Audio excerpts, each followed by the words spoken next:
आइए तो हम सभी भगवान श्री हरि की पावन कथा के षष्ठम दिन की कथा के छठवें दिन की सुबह कालीन पावन कथा में प्रवेश करें। सबसे पहले हमारी सभी माता शक्ति सती सीता अनुसुईया के पदचिन्हों पर चलने वाली भक्ति शक्ति स्वरूपा हमारी सभी माताएं बहनें, हमारे सभी देव स्वरूप दादा भैया, बाहर से पधारे हुए सभी श्रोतागण इसी ग्राम के सभी ग्रामवासियों के करकमलों द्वारा आशीर्वाद मिलने की कामना करती है। परम मंगलमय परात्पर अखिलेश्वर अकारण करना वर्णालय भक्त वांछा कल्पतरु तरिद्धित विनिंदित पीतांबरधारी श्री बालकृष्ण लाल की बांगमयी प्रतिमूर्ति श्रीमद् भागवत कथा के षष्ठम दिन की सुबह कालीन पावन कथा में हम सभी प्रवेश करें और अपने इस जीवन को धन्य बनाएं, कृतार्थ करें। हम सभी को प्रयास इतना करना है कि परमात्मा की कृपा हमें प्राप्त हो, इसलिए परमात्मा के चित्त को अपने मन में स्थापित करते हुए भगवान श्री हरि की पावन कथा का दर्शन करें। कल रात्रि की कथा में आप सभी ने बड़े ही सुंदर भगवान श्री बांके बिहारी लाल की माखन चोरी लीला का आनंद लिया। कहते हैं कि भगवान श्री हरि ने ब्रज में रहकर माखन की चोरी ही क्यों की, और उस चीज की भगवान ने चोरी की कि नंद बाबा और मैया यशोदा के यहाँ 9 लाख गौएं हैं तो बहुत सा माखन होता है, तो भगवान को माखन की तो कोई कमी नहीं थी, तो फिर भगवान ने माखन की चोरी ही क्यों की। तो कहते हैं कि जितनी भी ब्रज गोपियां हैं सभी भगवान से अनन्य प्रेम करती हैं और सबकी इच्छा होती है कि ठाकुर जी एक ना एक दिन हमारे घर अवश्य पधारें। भगवान सोचते हैं कि ऐसे ही बिना किसी कारण के जाऊं तो कुछ बहाना चाहिए, कुछ बहाना होना चाहिए जिस कारण से मैं उनके यहाँ जाऊं। और वास्तविक रूप से भगवान ने माखन की चोरी भी उनके ही यहाँ की जो भगवान को अपने घर बुलाना चाहते हैं। भगवान उनके घर माखन चुराने कभी नहीं गए जिनके अंदर भगवान के प्रति प्रेम नहीं था, क्योंकि जहां पर प्रेम न हो भगवान वहां पर जाते भी नहीं। तो वास्तविक रूप से माखन चोरी तो एक बहाना है, बल्कि भगवान श्री हरि ने ब्रज में रह करके माखन की नहीं अपितु प्रेम की चोरी की। भगवान श्री हरि ब्रज में रह करके माखन की नहीं बल्कि प्रेम की चोरी करते हैं, क्योंकि जिसका मन जिसके भावों को भगवान पवित्र जानते हैं और व्यक्ति के मन रूपी इस प्रेम रूपी हृदय को ही माखन माना गया। तो भगवान ने सभी के हृदय से उस प्रेम की चोरी की। सभी ब्रजवासी भगवान से बड़ा अनन्य प्रेम करते हैं, जितना प्रेम नंद बाबा मैया यशोदा भगवान से करते हैं उतना ही प्रेम सारे ब्रजवासी करते हैं। ब्रज में रहकर बड़ी ही सुंदर सुंदर भगवान लीलाएं करते हैं, बड़ी सुंदर बांसुरी को बजाते हैं। कुछ दिन के बाद भगवान श्री कृष्ण थोड़े और बड़े होते हैं और अब भगवान श्री कृष्ण एक दिन छोटे से लाला श्री कृष्ण अपने मित्र और सखाओं के साथ गायें चराने के लिए वन में जाते हैं। गायें चराने के लिए भगवान वन में पहुंचे तो भगवान गायों को एक स्थान पर चारा चरने के लिए छोड़ देते हैं और इधर भगवान श्री हरि अपने मित्र सखाओं के साथ खेलने लगते हैं। खेलते हुए अचानक लाला श्री कृष्ण ने देखा कि मेरे साथ जितने भी मेरे ग्वाल बाल थे, सखा थे, मित्र थे, अभी तो यहाँ खेल रहे थे और अभी तो वो यहाँ है ही नहीं। भगवान श्री हरि ने जैसे ही पीछे दृष्टि डाली तो भगवान ने देखा कि एक बड़ा भयानक विशाल अजगर जैसा एक भयानक सर्प, वो अघासुर नाम का दैत्य, वो भयानक सर्प अपने मुख को फैलाए हुए भगवान के छोटे छोटे बाल सखाओं ने देखा उसका शरीर इतना भयानक था कि उस अजगर ने अपने मुख को फैलाया तो भगवान के मित्रों ने सोचा कि यह कोई बहुत बड़ी गुफा दिखाई दे रही है, और भगवान के मित्र, भगवान के सखा उसके मुख को ही गुफा समझ करके उसके मुख में प्रवेश कर जाते हैं। जैसे ही उसके मुख में प्रवेश किया, लेकिन अभी तक उस अजगर ने, उस सर्प ने अपने मुख को बंद नहीं किया, क्योंकि वो समझ रहा है कि श्री कृष्ण यहाँ पर हैं और जब तक वो मेरे मुख में प्रवेश नहीं करेंगे तब तक मैं मुख को बंद नहीं करूंगा, और इनके मित्र मेरे मुख में आ गए हैं तो इनकी रक्षा करने के लिए उसे आना ही पड़ेगा, क्योंकि इसको श्राप है, सर्प योनि का श्राप है, और जब तक भगवान का उससे स्पर्श ना हो तब तक उसे मुक्ति नहीं मिल सकती। तो आज बड़े भाग्य की उसकी बात है कि द्वापर युग में कई समय से वो प्रतीक्षा कर रहा है कि कब श्री कृष्ण का जन्म होगा और कब वो मुझ पर कृपा करेंगे। तो भगवान श्री कृष्ण अपने मित्रों की रक्षा करने के लिए, कन्हैया के मित्र कहते हैं लाला रक्षा करो, हमें बचाओ, हमारी सहायता करो। उन सभी की रक्षा करने के लिए भगवान श्री हरि उस अजगर के मुख में प्रवेश कर जाते हैं, और जैसे ही भगवान ने उसके मुख में प्रवेश किया उस दुष्ट सर्प ने अपने मुख को बंद कर लिया। भगवान श्री हरि के संपूर्ण ग्वाल बाल मित्र सखा सभी घबराने लगे, कन्हैया आप क्या करें, रक्षा करो, रक्षा करो। हमने तो सोचा ये कोई बहुत बड़ी गुफा दिखाई दे रही है और हम तो गुफा समझ करके इसके मुख में प्रवेश कर गए, लेकिन ये कोई गुफा नहीं, ये तो भयानक सर्प है।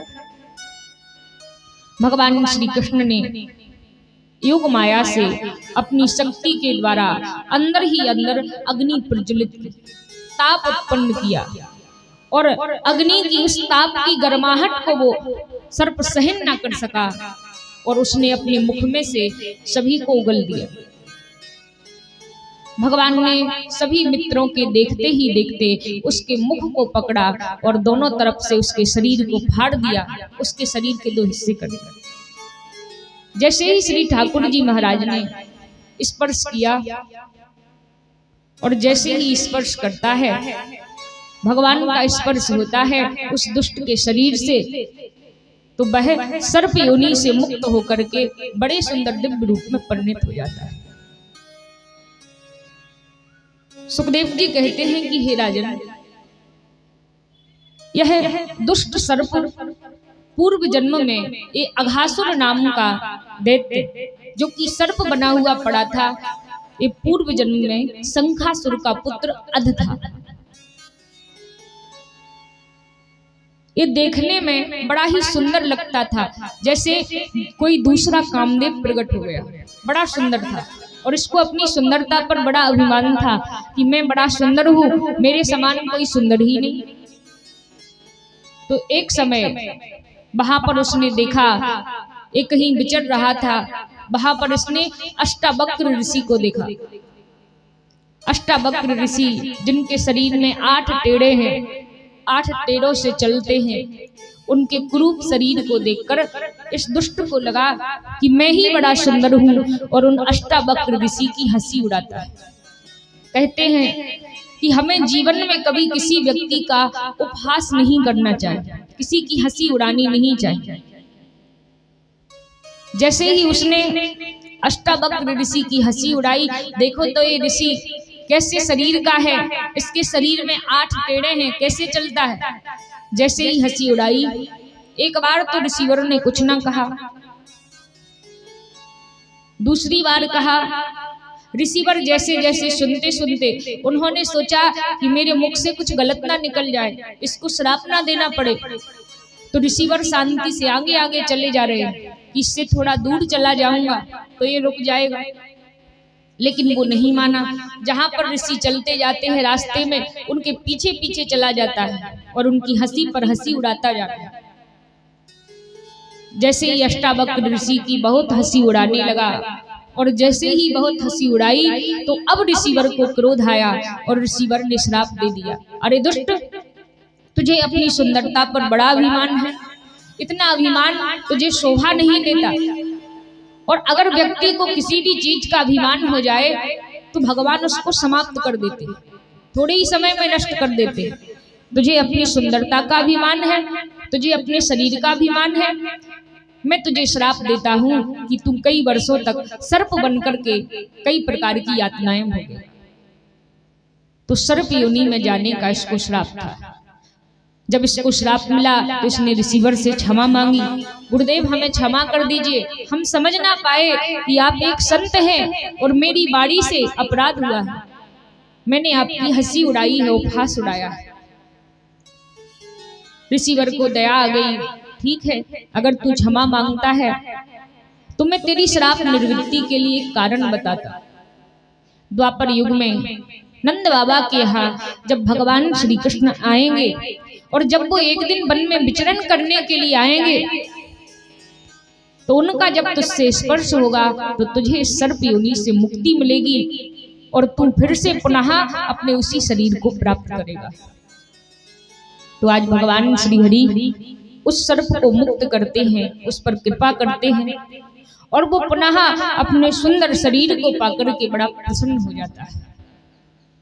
इस प्रकार से भगवान श्री हरि अघासुर नाम के उस दैत्य पर कृपा करते हैं, उसका उद्धार करते हैं। भगवान वन से गौएं चरा करके अपने मित्र सखाओं के साथ वापस आते हैं। कुछ दिन के बाद भगवान श्री कृष्ण थोड़े और बड़े हुए और अब भगवान श्री हरि ब्रज में रह करके बड़ी ही सुंदर महाराज क्रीड़ा करते हैं। सुखदेव जी कहते हैं, रासोति सबह संप्रवेतो गोपी मंडल मंडितः योगेश्वरेण कृष्णेन दासामध्यो दुयो। अब भगवान श्री हरि जब थोड़े और बड़े हुए, युवावस्था में परिणित हुए और अब भगवान श्री हरि ब्रज में रहकर बड़ी ही सुंदर महारास क्रीड़ा करते। दो दो गोपी के बीच में तासा मध्यो द्वयो द्वयो, दो दो गोपी के बीच में एक एक श्री कृष्ण बड़ी ही सुंदर महारास क्रीड़ा करते। भगवान महारास क्रीड़ा करते हैं ब्रज गोपियों के साथ। एक दिन ब्रज गोपियों के साथ भगवान महाराज क्रीड़ा कर रहे थे और उसी समय उन ब्रज गोपियों के अंदर, उन ब्रजांगनाओं के अंदर अभिमान जागृत होता है। सभी कहते हैं ये नंद का बाबा नंद का बालक भगवान है, हम इसे भगवान नहीं मान सकते। जैसा हम कहते हैं वैसा ही करता है, हमारी इच्छाओं के आधार पर चलता है। और भगवान कहते हैं कि जब जीव के अंदर अभिमान हो, प्रेम से तो वो मुझे बांध सकता है और प्रेम से मैं कुछ भी कर सकता, लेकिन अगर अभिमान हो जाए तो फिर मैं उसे छोड़ करके चला जाता। जैसे ही उन ब्रज गोपियों को अभिमान जागृत हुआ तो रास क्रीड़ा सभी के बीच में भगवान सभी के साथ कर रहे थे, लेकिन जैसे ही अभिमान हुआ तो भगवान सभी के साथ उन गोपियों के बीच में से अदृश्य हो जाते हैं। भगवान अदृश्य हुए, ब्रज गोपियां रोने लगती हैं, हे केशव, हे नाथ, हे गोविंद, रक्षा कीजिए, रक्षा कीजिए, रक्षा कीजिए, हमें दर्शन दीजिए। सभी ब्रज गोपियां रोने लगती हैं, खोजते खोजते सारे वन में थोड़े दूर निकल कर जाती हैं। कहीं पत्तों से पूछती हैं, कहीं फूलों से पूछती हैं, किसी ने हमारे कृष्ण को कहीं देखा है, किसी ने हमारे कन्हैया को कहीं देखा है। पूछते पूछते वन में थोड़े आगे पहुंची, वहां पर देखा एक कन्या, ऐसे लगती है जैसे कोई राजकुमारी हो, किसी राजा की पुत्री हो, बड़ी ही सुंदर थी, बड़ी ही दिव्य कन्या थी। उस कन्या को देखा कि मूर्छित अवस्था में एक स्थान पर पड़ी। पास में उन्होंने देखा कि भगवान श्री कृष्ण के चरण चिन्ह उस कन्या के बगल में अंकित थे। क्योंकि गोपियां भगवान से इतना प्रेम करती थी कि वो जानती थी, भगवान के चरणों के चिन्हों को भी अच्छी तरह जानती थी कि ये हमारे कृष्ण के ही पद चिन्हों के निशान हैं। वो राजकुमारी मूर्छित अवस्था में पड़ी है, पास में धूल में देखा कि श्री कृष्ण के चरण चिन्हों के निशान उन्हें दिखाई दिए। सोचा कि हमसे दूर आने के बाद हमारे ठाकुर जी यहाँ पर भी आए थे, इसका मतलब कि यहाँ से भी चले गए। सोचा कि इस कन्या को जगाएं, इससे पूछे कि इसे पता होगा कि हमारे कन्हैया कहाँ हैं। जैसे ही इस पर जल के छींटे मारे, मूर्छा जागृत हुई तो पूछा, देवी आप कौन हैं? देवी आप कौन हैं? आपका क्या नाम है? कहाँ से आई हैं? क्या आपने हमारे कन्हैया को, हमारे कृष्ण को कहीं देखा है? उस कन्या ने उत्तर दिया कि मैं वृषभान नंदिनी श्री राधा हूँ। श्री कृष्ण मेरे साथ में रासक्रीड़ा कर रहे थे, अचानक ना जाने मुझसे ऐसी कौन सी भूल हो गई कि श्री कृष्ण मुझे छोड़ करके चले गए। श्री सुखदेव जी महाराज कहते हैं, हे राजन, भगवान श्री कृष्ण के वियोग में सारी गोपियां रोने लगती हैं, श्री राधा रानी रोती हैं, हे कृष्ण कहाँ हैं? हमें दर्शन दीजिए, दर्शन दीजिए। भगवान श्री हरि को ढूंढते ढूंढते जिस स्थान पर भगवान सभी के साथ रासक्रीड़ा कर रहे थे, उसी स्थान पर पुनः आते। अब उनका जो अभिमान था, जिस चीज का उन्हें अभिमान था, अभिमान नष्ट हुआ और उनके हृदय के अंदर प्रेम ही प्रेम जागृत होता है। और जैसे ही प्रेम जागृत हुआ, ठाकुर जी उन सभी के बीच में पुनः प्रकट हो जाते हैं। भगवान प्रकट हुए और पुनः उन ब्रज गोपियों के साथ रासक्रीड़ा करते हैं। यह कथा श्री राधा रानी की लीलाओं की कथा भक्तमाल में आती है और बहुत से वेदों में आती है, लेकिन कहते हैं कि जो श्रीमद् भागवत है, श्रीमद् भागवत में कभी भी राधा जी का नाम नहीं आया। अभी लिख देते हैं, लेकिन वास्तविक रूप से श्रीमद् भागवत में श्री राधा जी का नाम नहीं आया, ना ही श्री राधा जी की लीलाएं आई और ना ही सुखदेव जी ने कभी अपने मुख से श्री राधा जी का नाम लिया। क्योंकि कहते हैं, गोस्वामी जी कहते हैं और सूत जी महाराज शौनक जी से कहते हैं, आत्मनामं गुरु नामं नामाति कृपेणस्य च श्रेयस्य कायो न गृह्णीयात् ज्येष्ठा पत्रकलत्री। कहते हैं कि श्री राधा रानी एक तो भगवान श्री सुखदेव जी महाराज की गुरु है और दूसरी गोलोक धाम में श्री राधा जी के साथ सुखदेव जी बड़े प्रेम से रहे हैं, तो उनको अपनी माता भी समझते हैं, माँ के समान मानते हैं। और सूत जी कहते हैं, आत्म नामम गुरु नामम नामाति कृपणस्य च श्रेयस कायो न गृह्णीयात् ज्येष्ठा पत्र कलत्र। अपना नाम, अपने गुरु का नाम, अपने से बड़ों का नाम, अगर कभी समय आ जाए ज्यादा तो उनका नाम ले, नहीं तो अपना नाम, अपने गुरु का नाम और अपने से बड़ों का नाम कभी अपनी बाड़ी से बार बार नहीं लेना चाहिए या सम्मान के साथ लेना चाहिए। अगर इनका नाम हम बार बार अपनी बाड़ी से लेते हैं तो हमारी आयु और प्रतिष्ठा कम होती है। ज्येष्ठा पत्र कलत्र, हमारी आयु और प्रतिष्ठा कम होती है।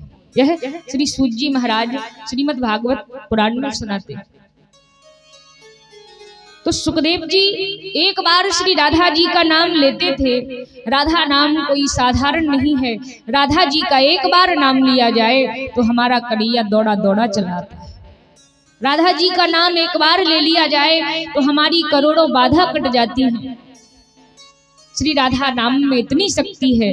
और सुखदेव जी एक बार राधा जी का नाम लेते थे, 6 महीने के लिए बेहोश हो जाते थे, इतनी शक्ति है।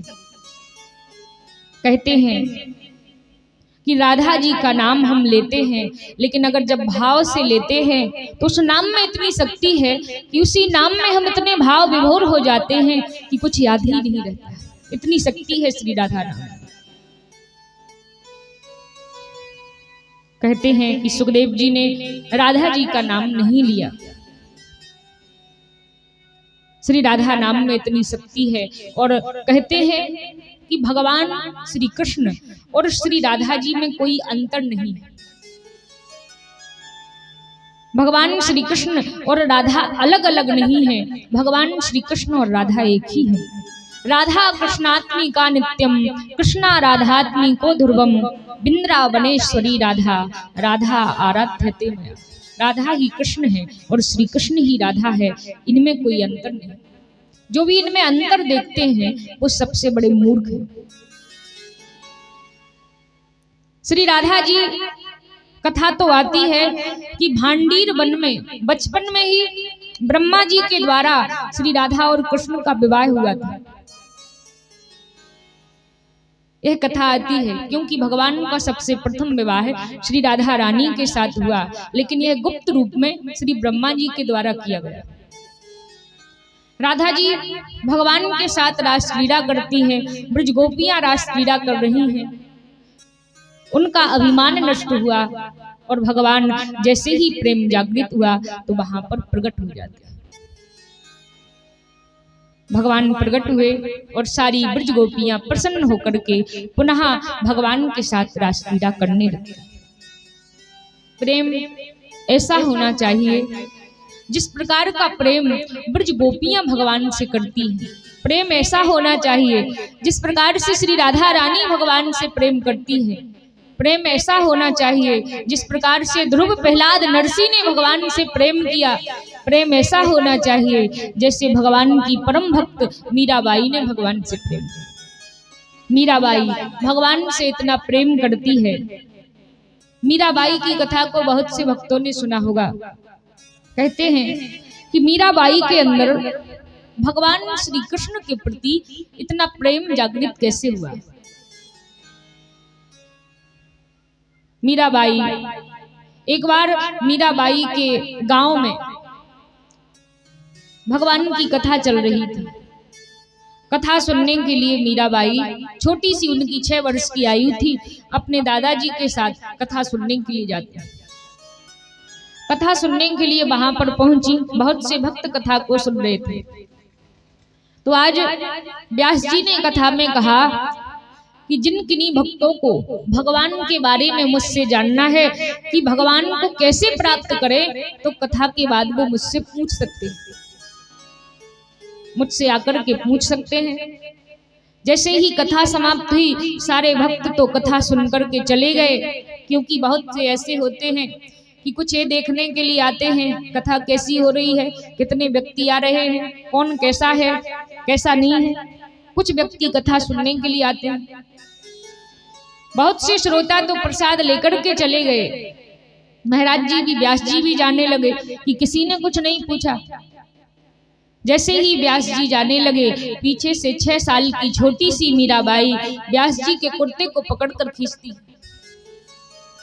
महाराज जी, नेक मुझे ये तो बताओ कि जिस कृष्ण की आप कथा कह रहे थे वो कृष्ण मिलता कैसे, उसकी प्राप्ति कैसे करते। व्यास जी ने कहा कि पुत्री, उन्होंने सोचा कि छोटी सी बच्ची है, क्या मांगेगी, खाने के लिए चॉकलेट मांगेगी या कोई खिलौना मांगेगी।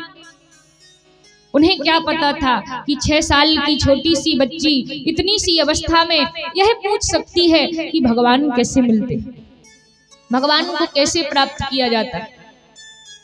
मीराबाई ने जैसे ही व्यास जी से पूछा, व्यास जी की आंखों में आंसू आ जाते हैं। कहा, पुत्री, तुमने जो आज प्रश्न किया है, आज तक इतनी छोटी सी आयु में इतना बड़ा प्रश्न किया है कि पुत्री, तुम समझ नहीं सकती कि मेरे हृदय को कितनी शांति मिली। पुत्री, भगवान का तो कड़कड़ में निवास है, हर जगह प्रभु व्याप्त है, मेरे अंदर भी है, तुम्हारे अंदर भी है। और जब तुम भक्ति करने लगोगी, भक्ति की श्रेष्ठतम ऊंचाई पर पहुंच जाओगी, तो जिस समय तुम भगवान को याद कर लोगी, जिस समय तुम भगवान को पुकार लोगी, तुम्हें कोई कष्ट होगा, कोई तकलीफ होगी, या तुम उसका दर्शन करना चाहती हो, तो एक बार तुम पुकारोगी और श्री हरि तुम्हें दर्शन देने के लिए आ जाएंगे। श्री कृष्ण के नाम का मंत्र उन महात्मा जी ने मीराबाई को दिया तो रात दिन श्री कृष्ण कहती रहती। जैसे ही घर आई, एक दिन मीराबाई के गांव में एक बारात आती है। एक बारात आई, उस बारात को अपनी माँ से कहती है कि माँ जी हम दूल्हा देखने के लिए जा रहे हैं। बहुत से बच्चे जाते हैं, तो मीराबाई ने कहा कि माँ जी हम दूल्हा देखने के लिए जा रहे हैं। माँ ने कहा ठीक है जाओ। जैसे ही दूल्हा देख कर के आई, बारात देख कर के आई, घर पर पहुंची, अपनी माता से कहती है माता जी मैं दूल्हा देखाई। माँ ने कहा सुंदर था। मीराबाई कहती है बड़ा सुंदर था। छोटी सी मीराबाई अपनी माँ से कहती है बाजी मैं दूल्हा तो देखाई लेकिन मेरा दूल्हा कहाँ है। जैसे ही मीराबाई ने ऐसा कहा तो मीराबाई की माता ने एक भगवान श्री कृष्ण की मूर्ति मीराबाई के हाथ में दे दी। यही तेरा दूल्हा है, यही तेरा पति है। और फिर कहते हैं कि मीराबाई को जैसे ही उनकी माता ने यह कह दिया कि यही तेरा दूल्हा है, तो उस दिन से कभी मीराबाई भगवान श्री कृष्ण को ही पति समझती है, भगवान श्री कृष्ण को ही पति मानती हैं और यही कहती हैं मेरे तो गिरधर गोपाल दूसरो न कोई, जाके सिर मोर मुकुट मेरो पति सो। यही कहती रहती। सुखदेव जी महाराज कहते हैं राजन मीराबाई के अंदर भगवान के प्रति बड़ा प्रेम है, बड़ा विश्वास है। मीराबाई का विवाह भी हो जाता है, लेकिन मीराबाई अपने पति से पति के रूप में प्रेम नहीं करती हैं। पति तो वो भगवान श्री कृष्ण को ही समझ बैठे। बचपन से ही उनका प्रेम भगवान के प्रति था। उनके परिवार वालों ने उन्हें जहर का प्याला दिया, लेकिन भगवान की कृपा से भगवान ने उस जहर को भी अमृत बना दिया। कहते हैं कि जब भक्त में प्रेम हो, भक्त में शक्ति हो, तो भगवान अपने भक्त के लिए कुछ भी कर सकते हैं। मीराबाई पर भगवान ने कृपा की। मीराबाई जिस राज्य में रहती हैं, महाराज राणा मीराबाई से कहते अरे तू कृष्ण का नाम लेना छोड़ दे, उसको पति समझना छोड़ दे, अरे ये तो मूर्ति है। और कहते हैं कि जो व्यक्ति भगवान को मूर्ति के रूप में समझते हैं वो व्यक्ति सबसे बड़े मूर्ख होते हैं। कई कहते हैं कि मंदिरों में मूर्ति है, पत्थर की मूर्ति है, ऐसा नहीं है। जब मूर्ति आती है उसकी प्राण प्रतिष्ठा हो जाती है, तो कहते हैं कि प्राण प्रतिष्ठा के बाद वो मूर्ति नहीं रहती, साक्षात रूप में भगवान श्री हरि का वहां पर निवास हो जाता है। मीराबाई से राणा कहते हैं कि अरे तू कृष्ण का नाम लेना छोड़ दे, जहर भी भिजवाया, हंसते हंसते जहर को पी लिया, लेकिन भगवान ने कृपा की, उसको अमृत कर दिया और मीरा को कुछ ना हुआ। और जब राणा मीराबाई से तरह तरह की बातें करता है तो मीराबाई उससे बड़े सुंदर शब्दों में कहती है हो मेरी बिंद्रावने ससुराल। मीराबाई कहती है हो मेरी बिंद्रावने ससुराल, संभाल राणा तेरी नगरी मेरी बिंद्रावने ससुराल, संभाल राणा तेरी नगरी।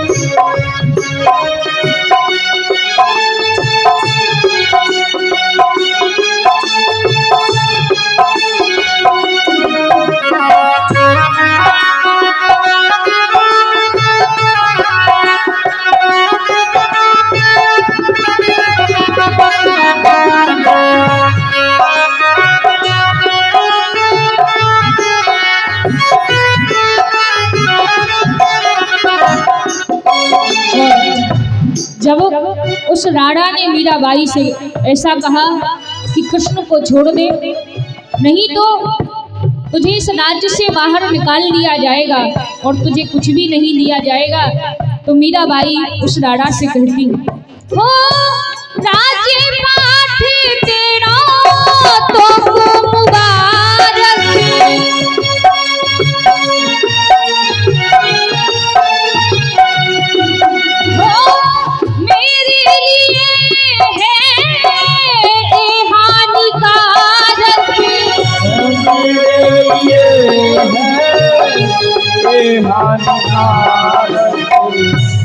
मीराबाई कहती है कि तू इस राजपाट की बात करता है, ए धन वैभव ये राजपाट सब तो को ही मुबारक है और मेरे लिए हानिकारक है, मुझे ये नहीं चाहिए। और मीराबाई कहती मोहे डसे, हाँ मोहे डसे, हाँ मोहे डसे तेरो घर द्वार, संभाल राना तेरी नगरी में।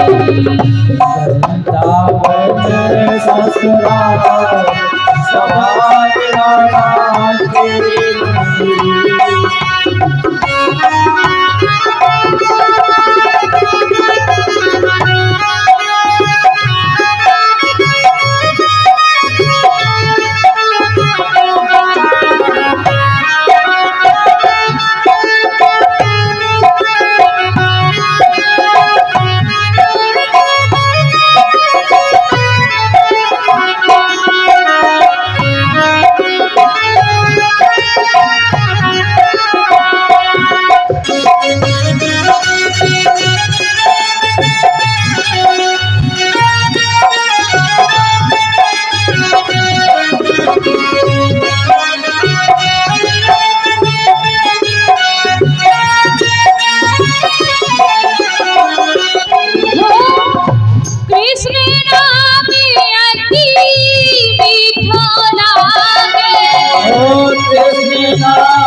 राधे, ऐसे नहीं, जो जो भगवान से दिल से प्रेम करते हैं सभी दोनों हाथ ऊपर करके प्रेम से ताली सेवा करते हो। कृष्ण नाम अति मीठा लागे, कृष्ण नाम अति मीठा लागे।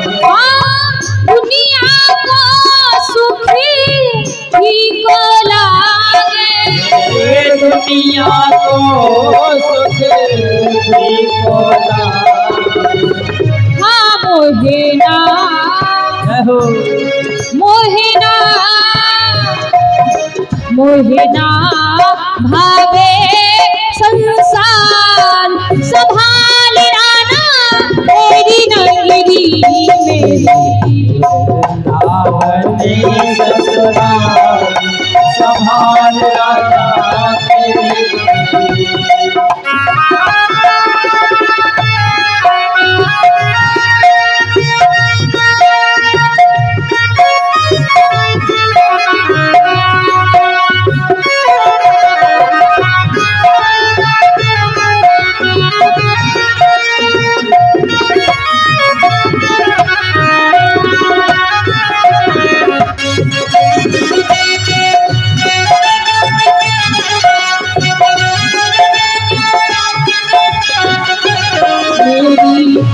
वृंदावने ससुराल संभाल राना तेरी नगरी में। वृंदावने ससुराल संभाल राना तेरी नगरी में। वृंदावने ससुराल संभाल राना तेरी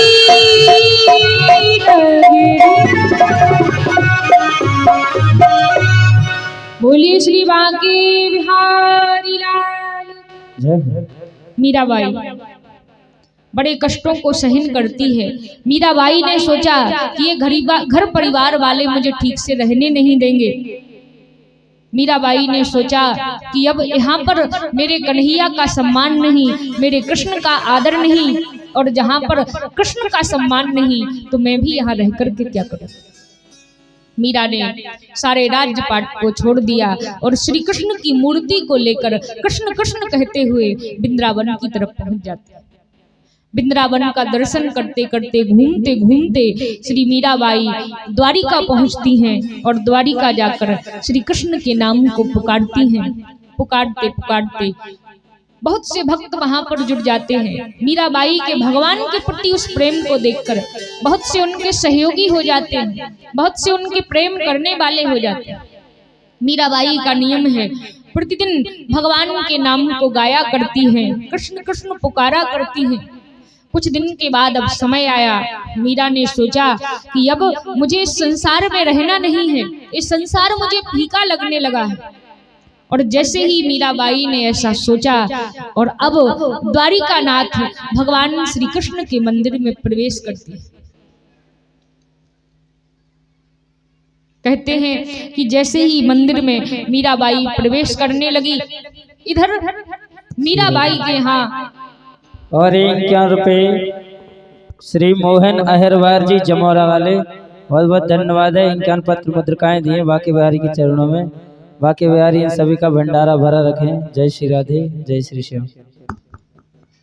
कहते हैं कि जिस दिन से मीराबाई अपने उस चित्तौड़ को छोड़ करके आई हैं, जिस दिन से उन्होंने उस राज्य को छोड़ा है, और कहते हैं कि जहाँ से भगवान के किसी भक्त का निरादर होता है, जिस गांव में या जिस क्षेत्र में किसी संत का अपमान हो जाता है, वहां पर अगर कोई संत रूठ करके चला जाए तो वो उन व्यक्तियों को श्राप के समान हो जाता है। मीराबाई भगवान की इतनी भक्त थी कि भगवान अपने भक्त के अपमान को जीवन में कभी सहन नहीं कर सकते। भगवान ने देखा कि ये मेरी प्रिय भक्त मीराबाई को इतना सता रहे हैं, इतना कष्ट दे रहे हैं, इतना प्रताड़ित कर रहे हैं कि उसको ये घर को छोड़ना पड़ा, ये राजपाट को छोड़ना पड़ा। भगवान को क्रोध आया और संयोग बस भगवान की कृपा से जिस दिन से मीराबाई ने गढ़ चित्तौड़ को छोड़ा, उस दिन से उस राज्य में बारिश नहीं होती है, अकाल पड़ जाता है, सूखा पड़ जाता है, सब त्राह त्राह करने लगते हैं, मरने लगते हैं। जिस महाराज राणा को अपने धन संपत्ति पर, राज्य पर अभिमान था कि मेरे पास तो सब कुछ है, कहते हैं कि अगर हमें अभिमान हो जाए तो यह डोर भगवान के हाथ में होती है। कब वो आपको राजा से रंक बना दे और कब वो आपको रंक से राजा बना दे, उसका कोई ठिकाना नहीं। मीराबाई चित्तौड़ को छोड़कर के चली हैं। किसी संत ने महाराज राणा से कहा कि जाइए, अगर मीराबाई ने आपको क्षमा कर दिया और अगर वो वापस आ जाएगी तो आपके राज्य में बारिश हो जाएगी। अब सारे चित्तौड़ वासी महाराज राणा के साथ मीराबाई को खोजने के लिए निकल पड़ते। खोजते खोजते जैसे ही देखने के लिए निकले कि कहाँ मिलेंगे, किसी ने बताया अभी तो वृंदावन में थी। वृंदावन में देखा, फिर पता चला कि घूमते घूमते अनेक तीर्थ स्थानों पर द्वारिका में पहुंच चुकी। द्वारिका में जैसे ही पहुंचे, वहां पर देखा, जब तक वो पहुंचे तब तक मीराबाई नाचते नाचते भगवान को रिझाते रिझाते द्वारिका के मंदिर में प्रवेश किया और सभी के देखते ही देखते भगवान की मूर्ति में सा शरीर समाहित हो जाता। जैसे ही समाहित हुई, अब चित्तौड़ वाले देख कर के रह जाते हैं। अंदर गए, अंदर जाकर के देखा और जैसे ही द्वारिका के मंदिर के कपाट को खोला, मीराबाई तो वहां पर नहीं है, लेकिन मीराबाई की केवल उन्हें चुनरी मिली। तो कहते हैं कि भगवान का भक्त अगर सही भक्त हो और भगवान के प्रति प्रेम हो तो भगवान कभी अपने भक्त पर कष्ट नहीं आने देते। चोट हमें लगती है, उसकी पीड़ा भगवान को होती है। हमें कुछ होता है तो कष्ट उससे कहीं अधिक भगवान को होता है। और जब प्रेम हमारा भगवान से सच्चा हो तो आँच हम पर कभी आ ही नहीं सकती। इसी प्रकार से जिस प्रकार से मीराबाई भगवान से प्रेम करती हैं, उस प्रकार से ही ब्रज गोपियां भगवान से अनन्य प्रेम करती हैं, बड़ा अनन्य प्रेम करती हैं। भगवान से उनका बड़ा प्रेम है। सभी के साथ भगवान बड़ी सुंदर रासक्रीड़ा करते हैं। रासक्रीड़ा करके अब भगवान वापस ब्रज में आते हैं। कुछ दिन के बाद भगवान थोड़े और बड़े हुए। अब कुछ समय के बाद भगवान अपने सभी ग्वाल वालों को, मित्र सखाओं को, नंद बाबा को बैकुंठ का दर्शन कराते हैं। तो कैसे भगवान ने सभी ब्रजवासियों को बैकुंठ दर्शन कराया, आइए हम सभी बैकुंठ दर्शन की पावन कथा में प्रवेश करें। सुखदेव जी कहते हैं, राजन एकादस्या निराहारः संभल् चे जनार्दन इसिनातु नंदस्तु कालिंगा द्वादश्या जलिमा विसात। एक समय एकादशी का बड़ा ही सुंदर पावन पर्व था और कहते हैं एकादशी का 11 का महत्व सभी पर्वों में सबसे श्रेष्ठ जो पर्व है, सबसे श्रेष्ठ व्रत रखने का जो पर्व है वो एकादशी माना गया है। क्योंकि जो एकादशी का व्रत रखते हैं, नियम से एकादशी का व्रत रखें तो उनको वैकुंठ लोक की प्राप्ति अवश्य होती। तो सारे ब्रजवासी नंद बाबा के साथ एकादश्या नराहारा संभर्ज जनार्दनः स्नातु नंदस्तु कालिंगा द्वादश्या जलमा। एकादशी का व्रत रखा। नंद बाबा के साथ सभी एकादशी का व्रत रखते हैं।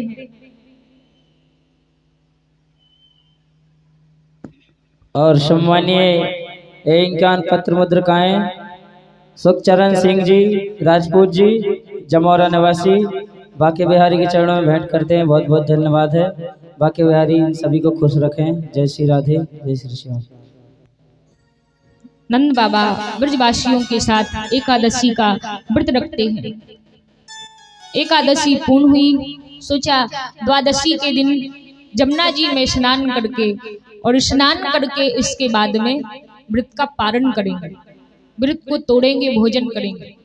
तो नंद बाबा सभी के साथ जैसे ही स्नान करने के लिए कालिंदी नदी में, जमुना जी में स्नान करने के लिए जैसे ही आज नंद बाबा ने डुबकी लगाई तो डुबकी लगा करके नंद बाबा बाहर ही नहीं निकलते। सभी ब्रजवासियों ने सोचा कि बड़ा समय हो गया, नंद बाबा इतने समय तक श्वास को रोक करके जमुना जी में रह ही नहीं सकते, क्या कारण है? नंद बाबा अभी तक बाहर ही नहीं निकले। तुरंत जाकर के श्री कृष्ण को सूचित किया, कन्हैया लाला रक्षा करो, रक्षा करो।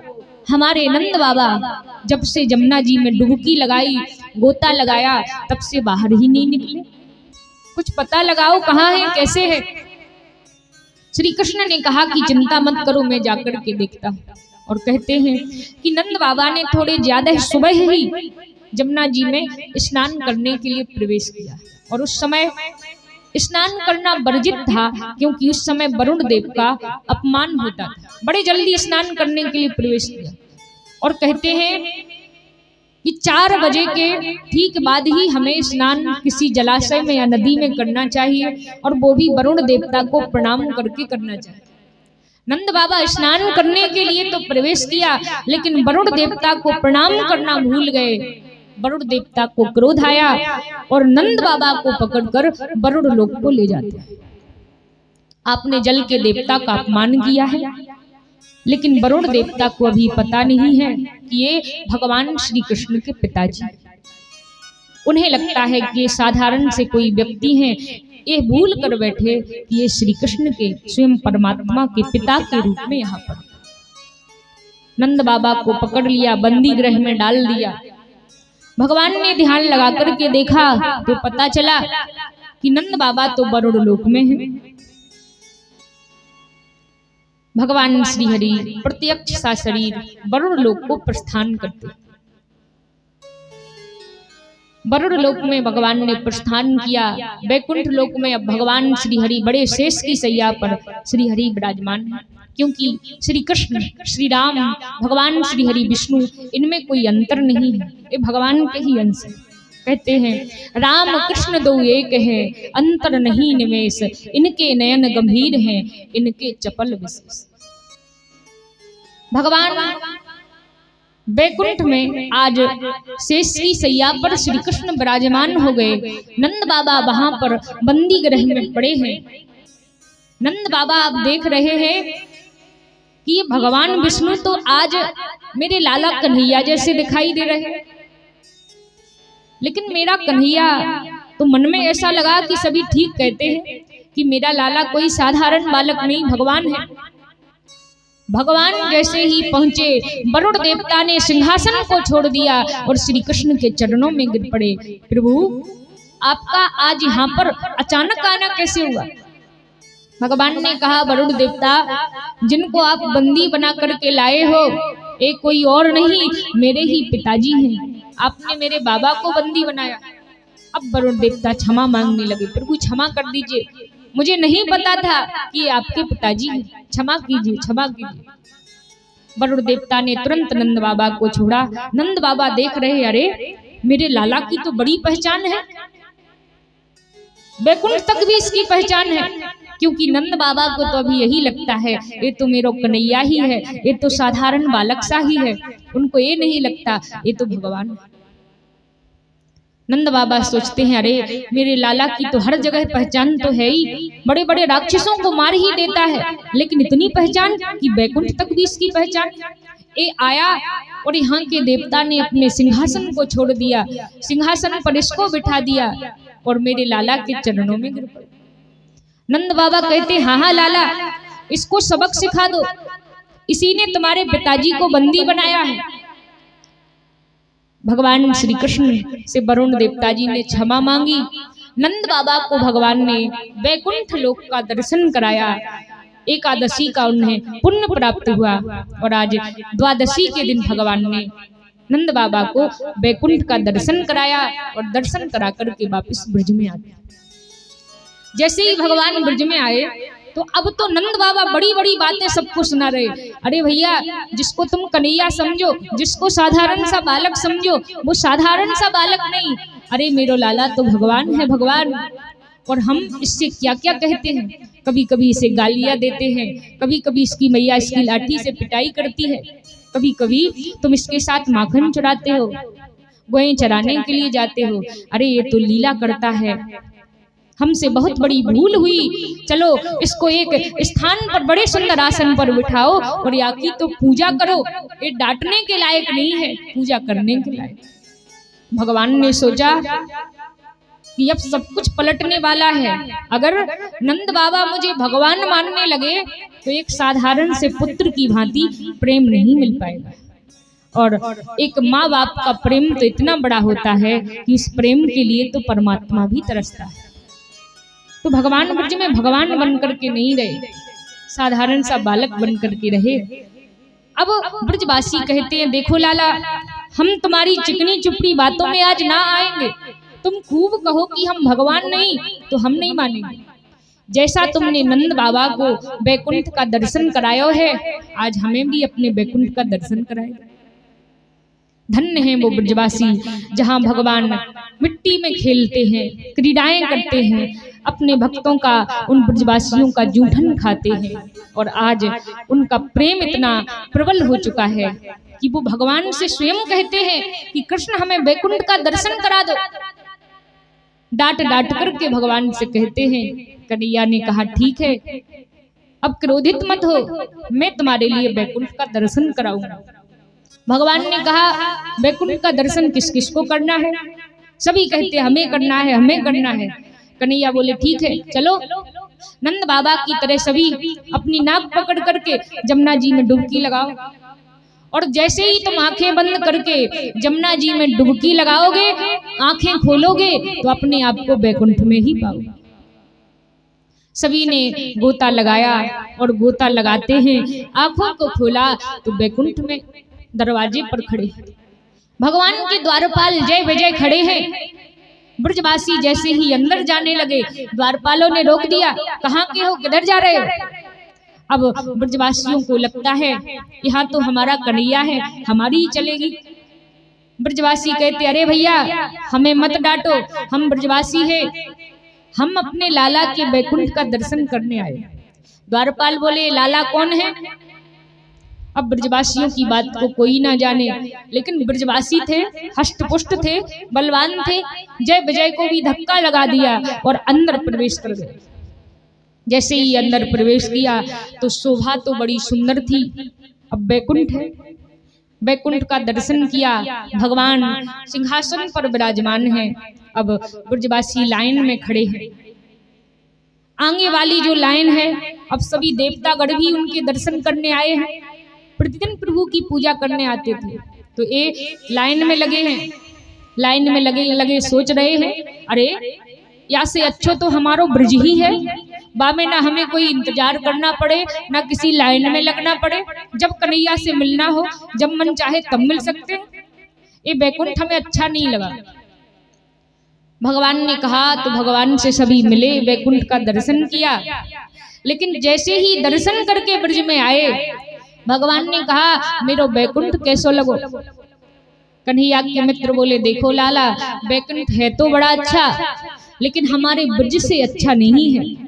जितना सुंदर हमारा ब्रज है, जितना अच्छा हमें ब्रज में लगता है, इतना अच्छा हमें बैकुंठ में नहीं लगता। इतना अच्छा है ब्रज।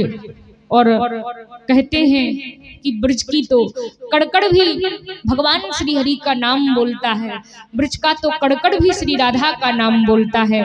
और जिस व्यक्ति ने एक बार ब्रजमंडल का दर्शन कर लिया, समझ लीजिए कि उसको सर्वस्व श्री ठाकुर जी की और राधा रानी की कृपा प्राप्त हो जाती है। क्योंकि भगवान के भक्त जब कहते हैं, ब्रजवासी कहते हैं लाला हमें बैकुंठ इतना अच्छा नहीं लगा जितना अच्छा हमें हमारा ब्रज लगता है। कन्हैया बोले अच्छा तुमको ब्रज अच्छा लगता है? तो भगवान ने कहा ठीक है, आज से मैं पृथ्वी पर सबसे मुख्य रूप में इसी ब्रज स्थान में अपने साक्षात रूप में यहाँ पर रहूंगा, और जो भी सही भाव से यहाँ पर दर्शन करने के लिए आवेंगे मैं उन पर कृपा करूंगा, मेरी और श्री राधा रानी की उन्हें कृपा प्राप्त हो। इस प्रकार से भगवान सभी को बैकुंठ का दर्शन कराते हैं।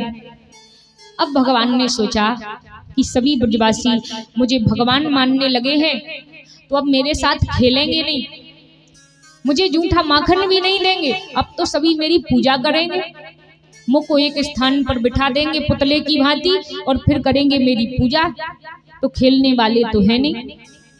इसलिए मैया मुझे डांटेगी नहीं, बाबा मुझे उस हिसाब से नहीं डांटेंगे, भगवान मानेंगे, पूजा करेंगे, अगरबत्ती लगाएंगे। भगवान ने सोचा नहीं नहीं अच्छा नहीं लगा, मैं तो इन्हीं के प्रेम के लिए आया हूँ, इन्हीं की डांट खाने के लिए आया हूँ। तीनों लोकन का देवत हूँ और ब्रज में गारी खाए, ऐसो चटक मटक को ठाकुर तीनों लोकन में। वो ईश्वर ब्रज में रह करके गालियों को खाता है, ब्रज गोपियां पिटाई कर देती हैं, भगवान से कहती ऐसा करो तो भगवान करते। भगवान ने सोचा कि अब ये सभी भगवान मानेंगे तो मुझे मित्र के जैसा, एक पुत्र के जैसा स्नेह नहीं मिलेगा, प्रेम नहीं मिलेगा। अब भगवान ने अपनी माया की, और माया के द्वारा जिन जिन ने जो कुछ भी देखा था सब कुछ भगवान ने भुला दिया। अब सभी भगवान को पुनः साधारण से बालक की भांति मानने लगे, साधारण से बच्चे की भांति ही समझने लगे। अरे ये तो हमारो कन्हैया है, कौन कहता है कि ये भगवान है, अरे ये तो हमारो प्यारो लाला है, श्री कृष्ण है, कन्हैया है। अब सभी प्रेम करते हैं और भगवान से सभी बड़ा प्रेम करते हैं, इतना प्रेम करते हैं कि कृष्ण सभी कहते हैं कि तुम भगवान हो, लेकिन हम तुम्हें भगवान नहीं, हम तो अपना मित्र मानते हैं। हाँ, लेकिन इतना है कि प्रेम तुमसे इतना करते हैं कि तेरे सिवाय हम किसी भगवान को जानते नहीं और कृष्ण के सिवाय हम किसी भगवान को मानते नहीं। इतना तो तुझसे प्रेम है, और अगर कृष्ण तेरे लिए हमें नरक भी जाना पड़े तो हमें नरक भी पसंद है, लेकिन हम कृष्ण का नाम लेना कभी छोड़ नहीं सकते। इतना विश्वास भगवान पर, इतना प्रेम करते हैं, बड़ा प्रेम ब्रजवासी करते हैं। भगवान ब्रज में रह करके बड़ी सुंदर सुंदर लीलाएं करते हैं। स्वयं जगत का ईश्वर होते हुए उन ब्रजवासियों के लिए भगवान रोते हैं। कई व्यक्ति कहते हैं हम भगवान को बुलाते हैं तो भगवान आते ही नहीं, हम भगवान को खिलाते हैं तो भगवान खाते ही नहीं हैं। अरे कैसे नहीं आते और कैसे नहीं खाते? किसी कवि ने बड़े सुंदर शब्दों में कहा है, कौन कहता कि भगवान आते नहीं, कौन कहता कि भगवान आते नहीं, तुम मीरा के जैसे बुलाते नहीं। कौन कहता कि भगवान आते नहीं, तुम मीरा के जैसे जैसे बुलाते कौन कहता कि भगवान आते नहीं।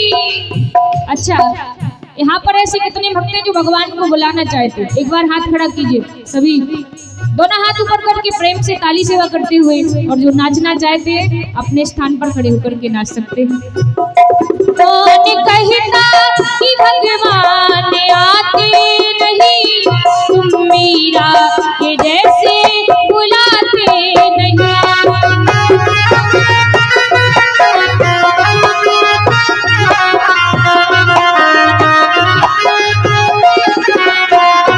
अच्युतम के शिवम कृष्ण दामोदरम, अच्युतम के शिवम कृष्ण दामोदरम, राम नारायणम जानकी वल्लभम। राम जानकी वल्लभम।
कहता कि भगवान खाते नहीं,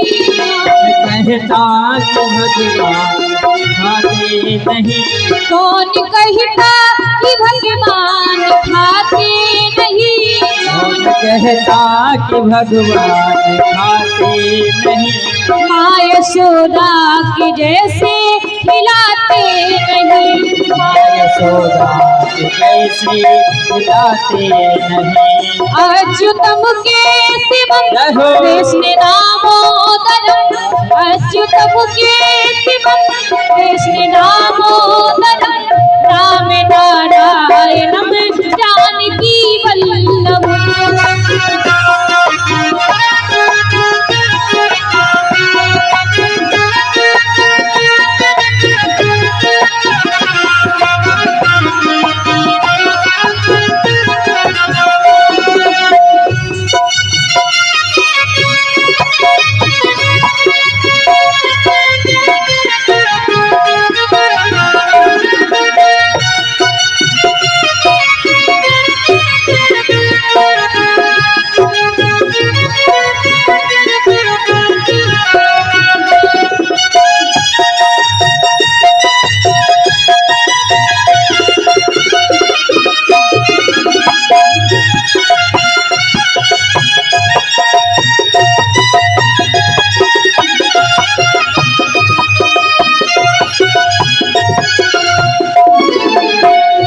कौन कहता कि भगवान रोते नहीं। कौन कहता कि भगवान रोते नहीं, कौन कहता कि भगवान रोते नहीं। कौन कहता कि भगवान रोते नहीं। गोपियों की तरह तुम्हें रुलाते नहीं। गोपियों की तरह तुम्हें रुलाते नहीं।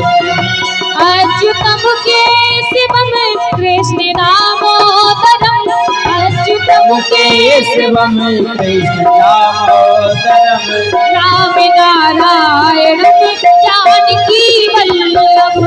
राम नारायणम जानकी वल्लभम।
भगवान सोते नहीं। कौन कहता कि भगवान सोते नहीं। कौन कहता कि भगवान सोते नहीं। कौन कहता कि भगवान सोते नहीं।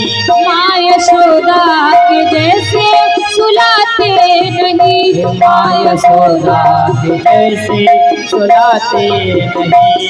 अच्युतम के शिवम कृष्ण दामोदरम। अच्युतम के शिवम कृष्ण दामोदरम। राम नारायणम जानकी वल्लभ। राम नारायणम जानकी वल्लभ। राम नारायणम जानकी वल्लभ। राम नारायणम जानकी वल्लभ। राम नारायणम जानकी वल्लभ। राम नारायणम जानकी वल्लभ। बोलिए बंसी वाले की जय हो।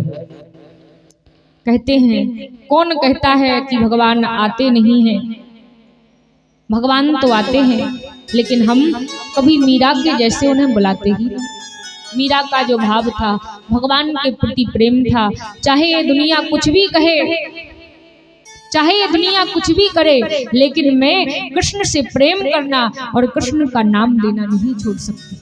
और जब विश्वास भगवान पर हो, प्रेम भगवान से हो, तो दुनिया की सारी शक्ति आपको तोड़ने में लग जाए, आपको गिराने में लग जाए, लेकिन आपका बाल भी बांका नहीं कर सकती, क्योंकि आपका रक्षक श्री कृष्ण है, आपका रक्षक परमात्मा है, आपका रक्षक वो ईश्वर है। कौन कहता है भगवान खाते नहीं हैं।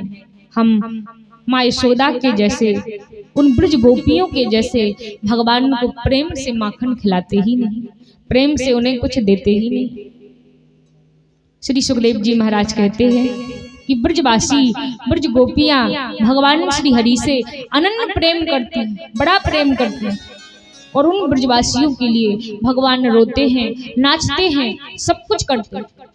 तो इतना प्रेम होना चाहिए, इतनी शक्ति होनी चाहिए। लेकिन कहते हैं कि हम इस संसार वाले तो इस संसार की माया में इतने व्यस्त हो चुके हैं कि भगवान को याद करने का समय ही नहीं है। और अगर याद करने के लिए मान लो भगवान को बैठ भी गए, तो कोई नियम टियम नहीं है। 8 बजे पूजा कर रहे हैं, 10 बजे पूजा कर रहे हैं, 12 बजे पूजा कर रहे हैं। तो भगवान को पूजा करने का नियम बनाइए। आपको ज्यादा भूख लगी हो, आपको भोजन 8 बजे करना हो, और आपसे कहो कि नहीं 12 बजे मिलेगा, तो आपको शांति रहेगी? इसी प्रकार से हमारे ठाकुर जी को प्रसाद 7 बजे चाहिए, 6 बजे चाहिए, और आप उन्हें 12 बजे दे रहे हो, तो आप पर कृपा होगी। इसलिए हम जितना संसार को टाइम देते हैं, समय देते हैं, सबके लिए देते हैं, तो भगवान के लिए भी समय दिया करो। क्योंकि सोचो, जिस ईश्वर ने हमारी रचना की है, हमें बनाया है, उस ईश्वर का हमें बार बार धन्यवाद करना चाहिए। तेरी रचना जब इतनी सुंदर, तो तू कितना सुंदर होगा। इसी पंडाल में हम देख सकते हैं, अपने बगल वाले को देख सकते हैं, वो हमसे सुंदर, बगल वाला अपने बगल में देखे कोई हमसे और सुंदर। तो जितने संसार में चले जाएं, एक से एक सुंदरता की मूर्ति है, लेकिन कहते हैं इन सुंदरता की मूर्तियों को गढ़ने वाला एक ही ईश्वर है। उसने बहुत से व्यक्तियों को बनाया है। हम भी कोई मूर्ति बनाते हैं, कुछ भी बनाते हैं, तो कम से कम 10-20 प्रकार की वैरायटी बना देंगे, 50 प्रकार की बना देंगे, इसके बाद नहीं बना पाएंगे। लेकिन उस परमात्मा ने इस संसार में इतने व्यक्तियों को बनाया है, इतने जीवों को बनाया है, सभी की शकल अलग, सभी की हुलिया अलग, सब अलग अलग है। उस परमात्मा ने हमें सब कुछ दिया है, और कहते हैं कि पहला सुख निरोगी काया। अगर हम स्वस्थ हैं तो यह हमारे लिए पहला सुख है। पहला सुख निरोगी काया, दूजा सुख घर में हो माया, तीजा सुख पुत्र आज्ञाकारी, चौथा सुख कुलवंती नारी। यह कहा गया है, लेकिन यह मिलते तभी है जब प्रेम भगवान से। भगवान को पकड़ लीजिए, आपको जो मिलना भी नहीं होगा, कई कहेंगे कि आपके भाग्य में नहीं, आपके नसीब में नहीं, वो भी परमात्मा खींच करके तुम्हें दे देते हैं। पर उससे विश्वास तो करो, उस पर आस्था तो करो।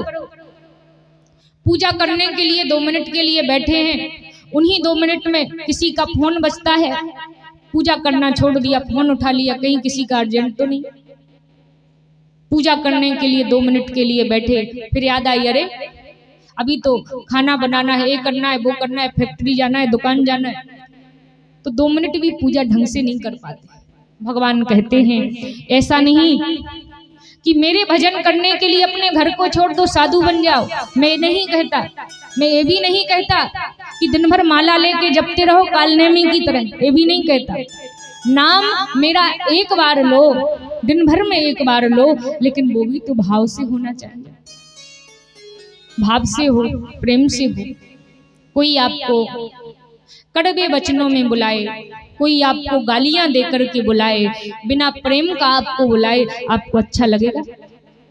हमें अच्छा लगता है? नहीं लगता। उसी प्रकार से भगवान है, हम उसको जब प्रेम से बुलाएंगे तो उसको अच्छा लगेगा। एक बार भगवान श्री कृष्ण ब्रज में बड़ी सुंदर लीला करते हैं। एक बड़ी सुंदर कथा आती है। भगवान श्री कृष्ण छोटे से लाला श्री कृष्ण हैं। सारे ब्रजवासी यही समझते हैं कि ये साधारण बालक है, अभी तक भगवान को भगवान नहीं मानते, क्योंकि भगवान ऐसी लीला करते हैं कि ये मुझे भगवान न माने। तो एक बार मैया यशोदा की नगरी में एक साधु आते हैं, एक महात्मा आते हैं। मैया यशोदा का तो काम ही था, कोई भी साधु महात्मा आए तो तुरंत अपने घर पर लेवाकर उनका सम्मान करती थी।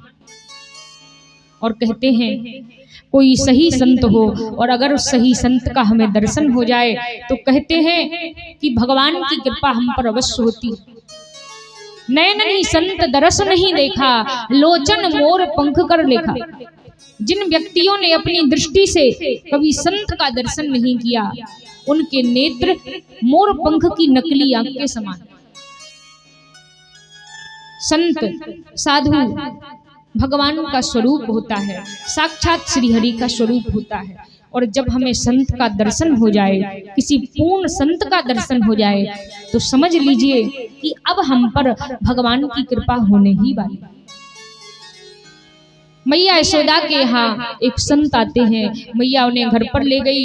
महात्मा जी से निवेदन किया, महात्मा जी आप घर पर चलिए, मैं आपको बड़ा सुंदर भोजन बनाऊं। मैया ने बड़ा सुंदर भोजन बनाया, भोजन की थाली को तैयार किया।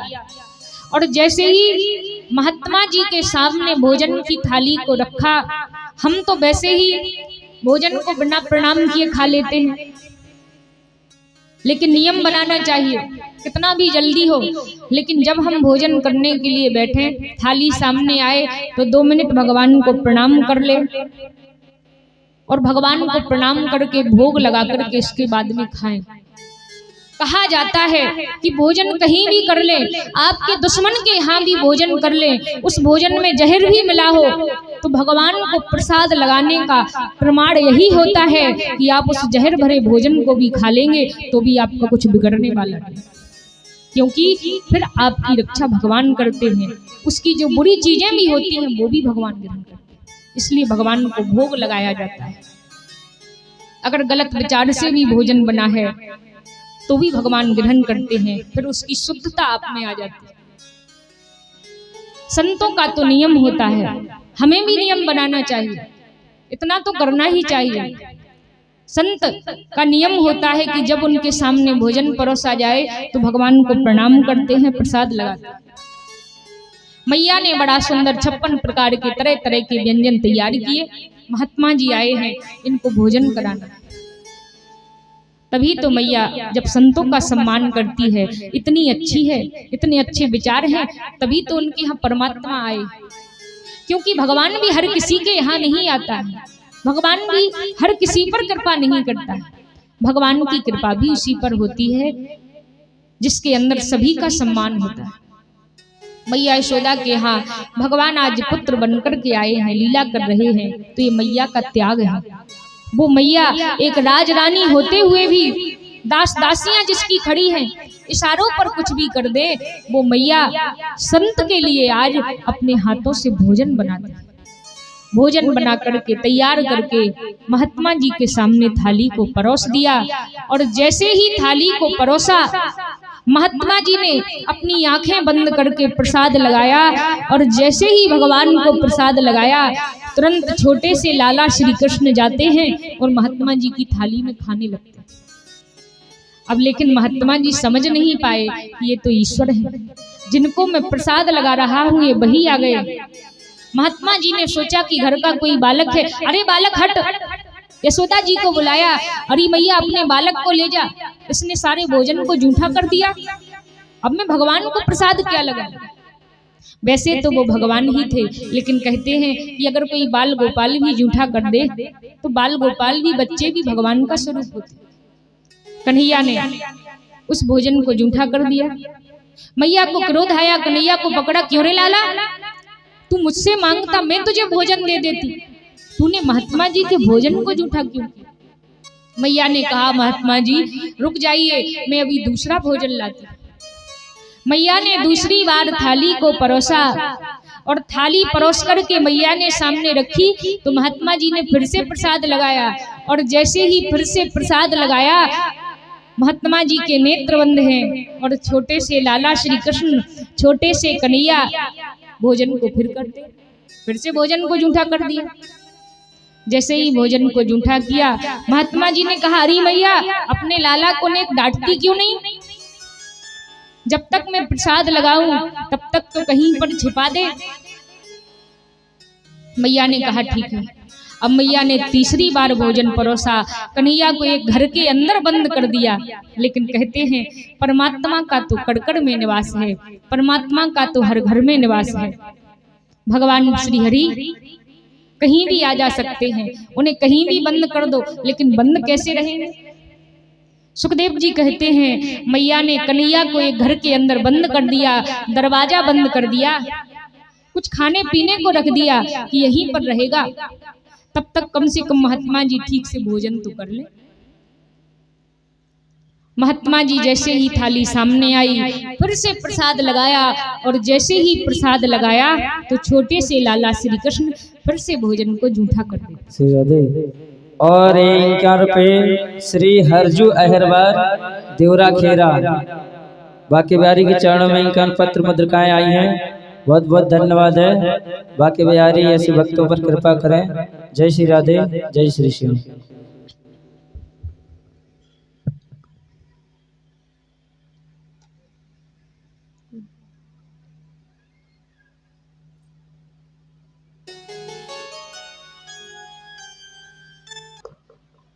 जय श्री राधे।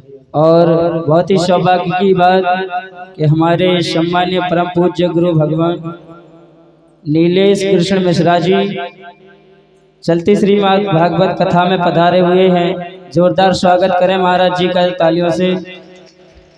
और निवासी आलापुर बांसी के स्थित ग्राम के हैं। बहुत बहुत धन्यवाद जी है, महाराज जी का चरणों में स्पर्श है हम बालकों का। जय श्री राधे, जय श्री श्याम। राधे। अभी देखिए कथा भी चल रही थी कि किसी संत का दर्शन हो जाए तो समझ लीजिए भगवान की कृपा प्राप्त हो जाती है। तो चलते में ही संत का दर्शन हो गया, तो ये हम सभी के बड़े सौभाग्य की बात है, क्योंकि भगवान तो कभी भी किसी भी रूप में आकर के दर्शन दे सकते हैं। मैया यशोदा जैसे ही महात्मा जी को तीसरी बार भोजन की थाली परोसती है, और जैसे ही थाली को परोसा, ठाकुर जी बंद तो है, अब मैया निश्चिंत है कि अब तो कन्हैया आ नहीं पाएगा। मैया निश्चिंत थी, लेकिन महात्मा जी ने प्रसाद लगाया और भगवान श्री कृष्ण तुरंत थाली के पास बैठ करके खाने लगे। महात्मा जी बोले अरे भैया मैंने तो उसे कितनी बार कहा था कि तेरा लाला इस भोजन को जूठा कर देता है, मैं ठीक से प्रसाद नहीं लगा पा रहा हूँ, तू अपने लाला को छिपा दे। मैया ने कहा कि महात्मा जी अभी अभी तो घर के अंदर छिपा करके आई थी, फिर ये कैसे आ गया। मैया सोच करके रह जाती है, और अब महात्मा जी समझ गए कि ये कोई साधारण बालक नहीं, जिसको मैं साधारण बालक समझ रहा हूँ। बार बार भोजन को जूठा करने का कारण महात्मा जी चरणों में गिर पड़े, आंखों से आंसू आ गए। मैया तेरे घर में ये साक्षात ईश्वर है, ये कोई बालक नहीं। तभी तो मैं समझूं कि मैं बार बार भगवान को प्रसाद लगाता हूं और ये क्यों आकर के भोजन को जूठा कर देता। मैया प्रसन्न हुई, महात्मा जी ने भगवान के चरणों में प्रणाम किया और अब भगवान श्री हरि महात्मा जी के उस प्रेम के भाव को देख करके अब महात्मा जी के नेत्रों में आंसू छलछला उठते हैं और भगवान के छोटे से उस बाल रूप में आज महात्मा जी को श्री हरि का दर्शन हो जाता है। तो भगवान तो प्रेम के भूखे हैं, जहां भगवान को प्रेम से पुकारा जाए भगवान तो वहीं पर प्रकट हो जाते हैं, भगवान की कृपा तो वहीं पर हो जाती है। महात्मा जी कहते हैं कि धन्य है मैया, तेरे घर में ईश्वर का जन्म हुआ है, तेरे घर में ईश्वर है, भगवान है। और आज तक मेरी इतनी उम्र हो चुकी है, इतनी आयु हो चुकी है, इतनी भक्ति की है, तपस्या की है, आज तक भगवान का कोई दर्शन नहीं हुआ। आज तेरे घर भोजन करने के लिए मैया क्या आ गया, केवल प्रसाद लगाने में ही ठाकुर जी का दर्शन हो गया। श्री राधे। और 51 रुपये सम्मान्य श्री काशीराम राजपूत जी कंचनपुरा निवासी, 51 पत्र मुद्रिकाएं भेंट हुई हैं। बाकी बिहारी ऐसे दान दाताओं को हमेशा खुश रखें। जय श्री राधे, जय श्री श्याम। राधे। आइए सभी प्रेम से ताली सेवा करते हुए श्री हरि के नाम का गुणगान करेंगे।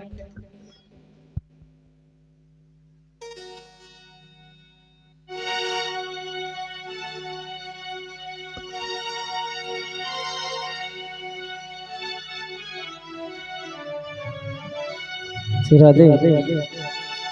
हो मुरली वाले तू करना किनारा नहीं, हो दुनिया का सहारा सहारा नहीं, बंसी वाले तू करना किनारा नहीं, दुनिया का सहारा सहारा नहीं।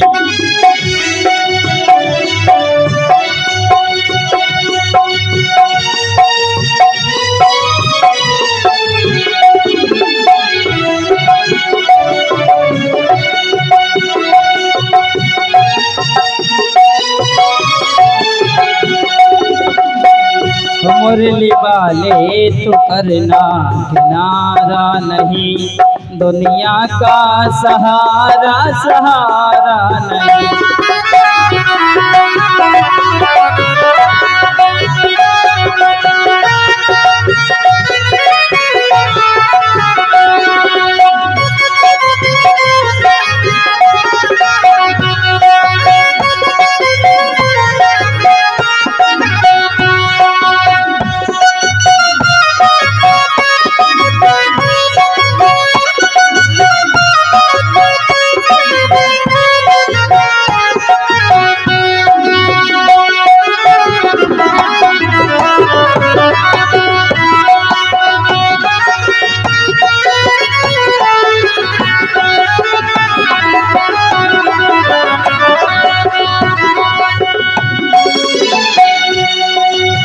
हो मेरा विश्वास है तुम सदा साथ हो, मेरे सर पर कृपा का सदा हाथ हो।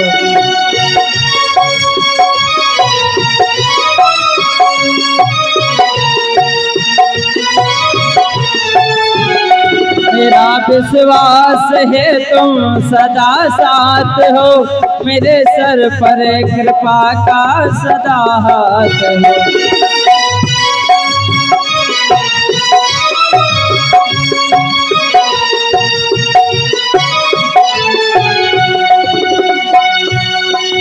जीवन समर्पित तुम्हारे लिए, ओ ये जीवन समर्पित तुम्हारे लिए, दुनिया से गुजारा गुजारा नहीं, ये जीवन समर्पित तुम्हारे लिए, दुनिया से गुजारा गुजारा नहीं।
भगवान तुम मेरी शान, तुम मेरे दिल के हकीकत की पहचान तुम।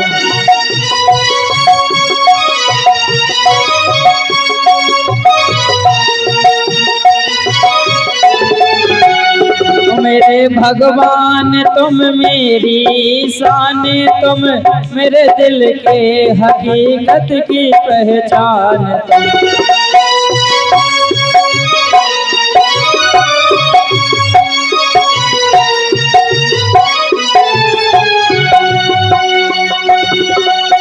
ओ मेरी मंजिल फिर वो बस तुम्हें चाहिए, ओ मेरी मंजिल फिर वो बस तुम्हें चाहिए। एक नजरा सजीवन धराना मेरी मंजिल फिर वो बस तुम्हें चाहिए। एक सजीवन होती नजरा चाहिए।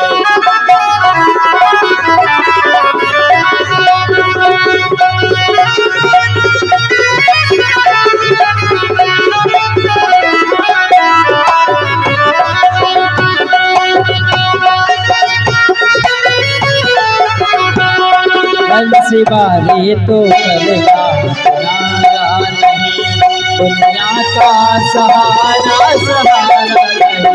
मोती वाले तो करना नहीं, दुनिया का सहारा सहारा नहीं। बंसी वाले तो करना नहीं, दुनिया का सहारा सहारा नहीं। दुनिया का सहारा सहारा नहीं, दुनिया का सहारा।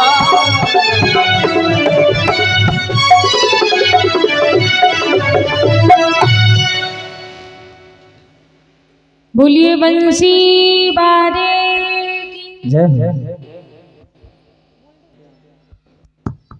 राधे। श्री सुखदेव जी महाराज बड़ी ही सुंदर भगवान की किस प्रकार से भगवान ब्रज में सुंदर सुंदर लीलाएं करते हैं, ब्रजवासियों पर कृपा करते हैं, तो बड़ी सुंदर भगवान लीला करते हैं।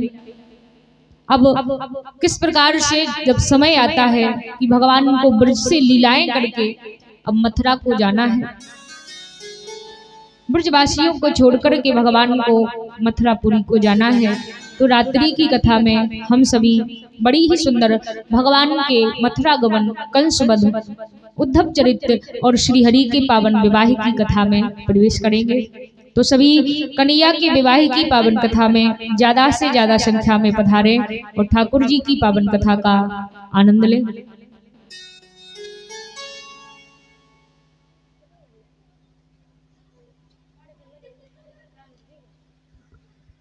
साढ़े 3 बजे सब आते हैं।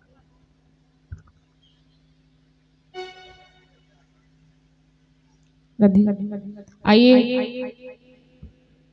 तो कहते हैं कि संसार सागर में ब्रजवासी भगवान श्री कृष्ण से, भगवान श्री हरि से बड़ा अनन्य प्रेम करते हैं।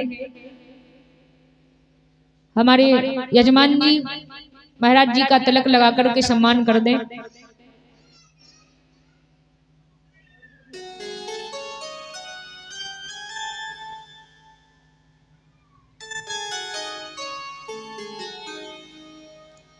कहते हैं कि भगवान श्री हरि जहाँ पर प्रेम होता है, भगवान की कृपा वहीं पर होती है, और किसी भी रूप में भगवान कृपा करते हैं, अपने भक्त को दर्शन देते हैं।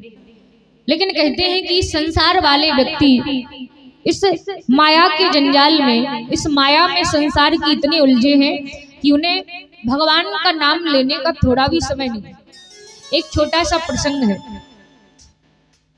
मुझे आप सभी को देखकर वो एक छोटा सा प्रसंग याद आ गया है, और महाराज जी से निवेदन है कि अपनी सुंदर बाड़ी से आशीर्वचन देने की कृपा। हेलो, जय श्री राम। बोल वृंदावन बिहारी लाल की। शंकर भगवान में सागर भर देने का काम किया है। आइए हम सभी पुनः ठाकुर जी महाराज की पावन कथा में प्रवेश करें। कहते हैं कि इस संसार के व्यक्ति भगवान के लिए 2 मिनट का समय नहीं निकाल सकते, और संसार के व्यक्ति माया में इतने उलझे हैं कि इन संसार के व्यक्तियों को भगवान का नाम लेने की फुर्सत नहीं। एक छोटा सा प्रसंग है। एक बार देवर्षि नारद ने सोचा कि मृत्यु लोक के प्राणी कैसे रहते हैं, एक बार इन मृत्यु लोक के प्राणियों को देख करके तो आऊं कि कैसे अपना जीवन व्यतीत करते हैं। नारद जी जैसे ही आए तो देवर्षि नारद ने देखा कि एक सूअर गंदे नाले में लौट रहा। नारद जी ने उसको गंदे नाले में लौटते हुए देखा तो नारद जी को दया आई। नारद जी ने सोचा कि ये इतने गंदे नाले में लौट रहा है, क्यों ना ऐसा करूं, इससे निवेदन करूं और इसे बैकुंठ जाने के लिए कहूं। नारद जी ने कहा कि देखो भैया, मैंने तुम्हें देखा कि तुम गंदे नाले में लौट रहे हो तो मुझे बड़ी दया आई। मैं देवर्षि नारद हूं और मैं तुम पर दया करके तुम्हें बैकुंठ को ले जाना चाहता हूं। तुम हमारे साथ बैकुंठ को चलोगे? उस सूअर ने कहा कि देवर्षि, मैं अपने परिवार वालों से पूछूंगा, अपने घर वालों से पूछूंगा और सभी से पूछ करके अगर वो कह दें कि चले जाओ तो मैं जाने को तैयार। नारद जी ने कहा ठीक है, चलो मेरे साथ। नारद जी उसको साथ लेकर के उसके घर पहुंचे। वो अपनी पत्नी से पूछता है, बच्चों से पूछता है, देवर्षि नारद आए हैं, हमें बैकुंठ को ले जाना चाहते हैं, तो क्या हम चले जाएं? घर वाले बोले, पत्नी बोली, बच्चे बोले, अरे स्वामी, कम से कम आप चले जाएंगे तो हमारी जाति का नाम तो हो जाएगा कि हमारी जाति में से भी कोई बैकुंठ गया है। सब ने हाँ कर दी। अब अपने मित्रों से पूछता है तो मित्रों ने भी यही कहा, ठीक है जाओ, ये तो बड़े सौभाग्य की बात है। नारद जी ने कहा कि सबने हाँ कर दी, अब चलो। तो वो सूअर नारद जी के साथ चलने लगा। चलते चलते रास्ते में जिस गंदे नाले में वो लौट रहा था, जब उसी नाले के पास आए तो नारद जी से कहता है, देवर्षि रुकिए। नारद जी ने कहा, क्यों, चलना नहीं है? उस सूअर ने कहा कि नारद जी, एक दुविधा है, चलना तो चाहता हूँ, मैं चलूंगा, लेकिन मुझे ये बताइए कि जिस प्रकार के गंदे नाले में मैं लौट रहा था, क्या बैकुंठ में भी ऐसा नाला मिलेगा? नारद जी बोले, नहीं मिलेगा। तो कहता है, क्षमा करना देवर्षि, अगर ऐसा नाला नहीं मिलेगा तो फिर मुझे बैकुंठ जाने की भी इच्छा नहीं। तो ऐसा है।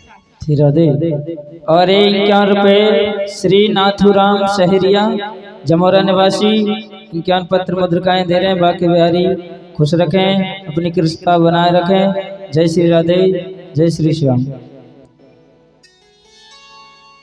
तो नारद जी ने देखा कि धन्य है ऐसे प्राणियों को।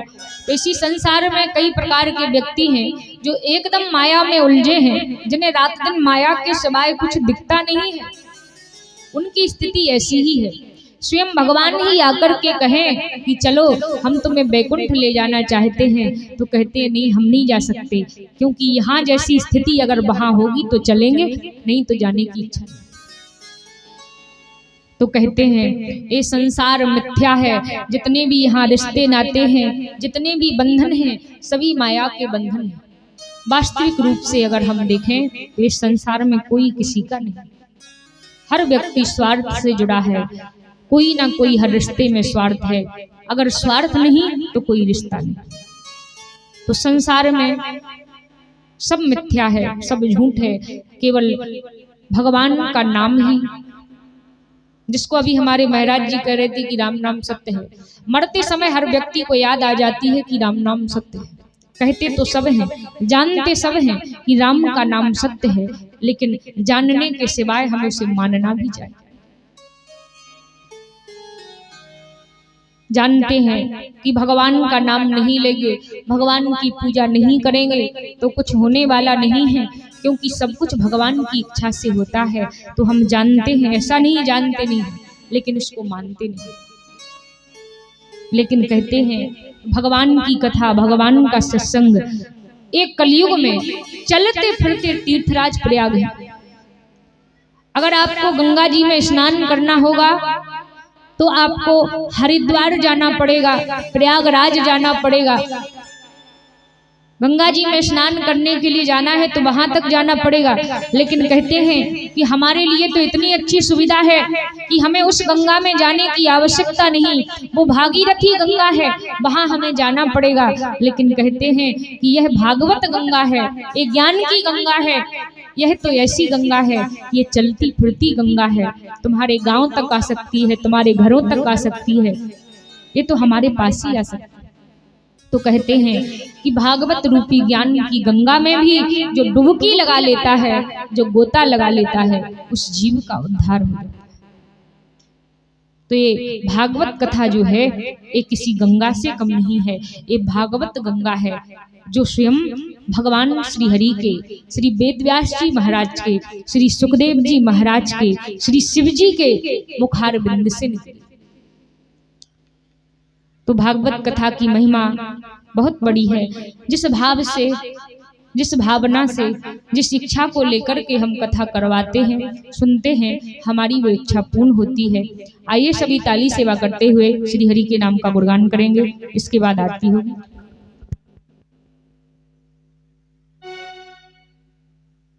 बोलिए श्री बांके बिहारी लाल की, श्री राधा रानी सरकार की। और सभी जो न माता बहनें नाचना चाहती हैं अपने स्थान पर खड़े होकर के नाच सकती हैं, और सभी दोनों हाथ ऊपर करके प्रेम से ताली सेवा करते हुए बोलेंगे। बंसी बजाए गयो श्यामी रे, बंसी बजाए गयो श्यामी रे, मुझसे ना मिला बंसी बजाए गयो श्याम रे, मुझसे ना मिला दे, मुझसे ना मिला दे। हाँ मुझसे नाने नाने ना, मुझसे नाने नाने ना, मुझसे नाने ना, मुझसे ना, मुझसे नाने नाने ना, मुझसे नाने नाने ना, मुझसे नाने नाने ना, ओ बंसी बजाए गयो श्यामी रे, मुझसे ना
मिला से वृंदावन आयो, मिल गई छलिया चैन चुरायो, निर्बल छलिया चैन चुरायो, मिल गई छलिया चैन चुरायो, मिल गई छलिया चैन चुरायो।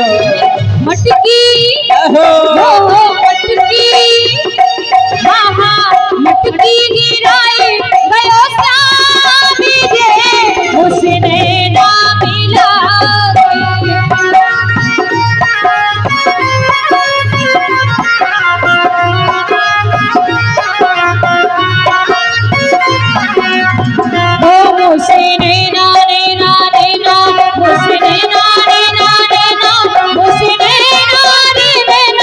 मुझसे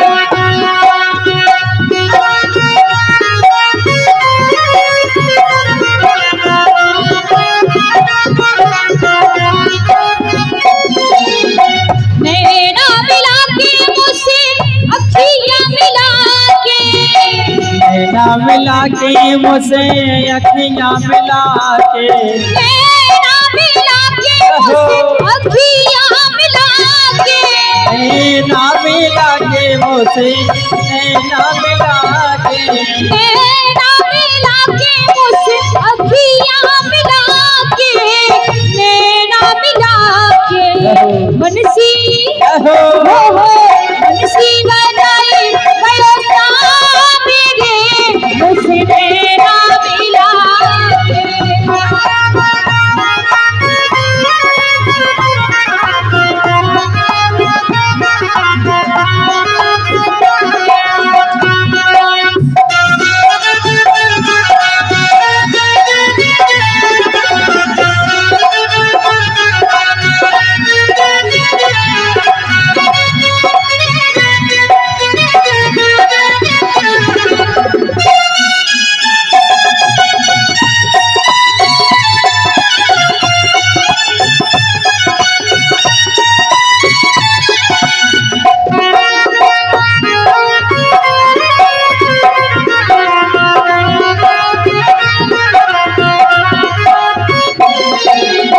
बंसी बजाए गयो श्याम मेरे मुझसे नैना मिला के, बंसी बजाए गयो श्याम मेरी मुझसे नैना मिला के, मुझसे नैना मिला के, हाँ मुझसे नैना नैना नैना मुझसे नैना नैना नैना मुझसे नैना नैना मुझसे नैना मुझसे नैना नैना नैना मुझसे नैना नैना नैना मुझसे नैना नैना मुझसे नैना मुझसे नैना नैना नैना मुझसे नैना नैना नैना मुझसे नैना नैना मुझसे नैना मुझसे नैना नैना नैना मुझसे नैना नैना नैना मुझसे नैना नैना